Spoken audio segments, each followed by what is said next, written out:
मामा शिवराज सिंह की एक चाल से कांग्रेस और इंडिया गठबंधन का हो गया बुरा हाल। राहुल गांधी को जिस बात का था डर वही हो गया। मामा की एक योजना ने विपक्षी पार्टियों का किया सफाया।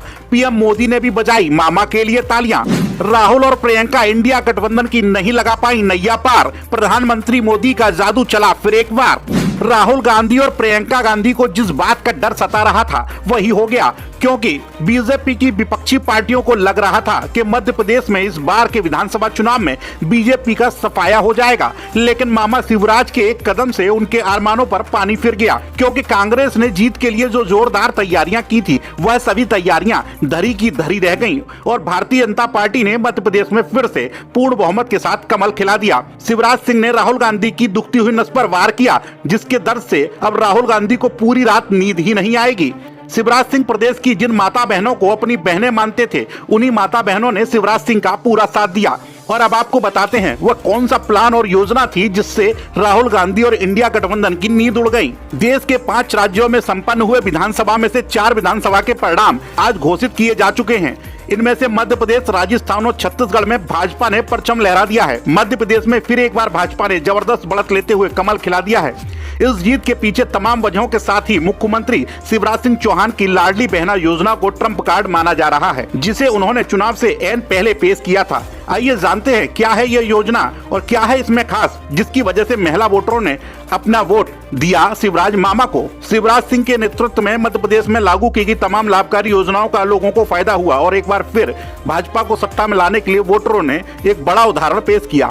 मध्य प्रदेश में शिवराज सिंह की सरकार ने वर्ष 2023 की शुरुआत में 28 जनवरी को महिलाओं के आर्थिक स्वावलंबन, उन पर आश्रित बच्चों के पालन पोषण और परिवार में महिलाओं की स्थिति को सुदृढ़ बनाने के उद्देश्य से मुख्यमंत्री लाडली बहन योजना की घोषणा की थी और 15 मार्च को इसे लॉन्च कर दिया था। इस योजना के तहत लाभार्थी महिलाओं को शुरुआत में हर महीने 1000 रुपए दिए जाने का ऐलान किया गया था, जिसे मुख्यमंत्री शिवराज सिंह ने 6 महीने के बाद बढ़ाकर 1250 रुपए प्रति माह कर दिया। राज्य की 1 करोड़ से ज्यादा महिलाओं को इस योजना का फिलहाल लाभ मिल रहा है। इस हिसाब से देखें तो सालाना महिलाओं को 15,000 रुपए की आर्थिक सहायता राशि दी जाती है। मुख्यमंत्री शिवराज सिंह ने बीते दिनों ट्वीट कर कहा था कि यह राशि आगे आने वाले समय में 3000 रुपए तक की जानी है। इस योजना के तहत हर महीने की 10 तारीख तक लाभार्थियों के अकाउंट में डायरेक्ट बेनिफिट ट्रांसफर के जरिए पैसे भेजे जाते हैं। साथ ही आपको बता दें, ज्योतिरादित्य सिंधिया के साथ साथ शिवराज सिंह चौहान ने भी चुनाव परिणामों के पीछे लाडली बहन योजना का बड़ा रोल बताया है। उन्होंने कहा है कि हमारी जीत में लाडली बहना योजना का जबरदस्त योगदान रहा है और यह राज्य में महिला सशक्तिकरण की दिशा में अगली कड़ी है। शिवराज सिंह ने कहा कि लाडली बहना के बाद अब लखपति होगी बहना योजना लोगों के बीच में आ रही है। नीतीश कुमार के द्वारा बनाए गए इंडिया गठबंधन बिल्कुल फेल होता नजर आ रहा है, क्योंकि विपक्षी पार्टियों ने मिलकर जो प्रधानमंत्री मोदी को हराने के लिए चाल चली थी वह चाल बिल्कुल फेल हो गई। विधानसभा चुनाव को देखकर ऐसा लग रहा है कि जिस तरह से विधानसभा चुनाव में बीजेपी ने परचम लहराया है, इसे देखकर बिल्कुल यही आकलन किया जा सकता है कि विपक्षी पार्टियों को आने वाले लोकसभा चुनाव में भी इसी तरह के माहौल को देखना पड़ेगा।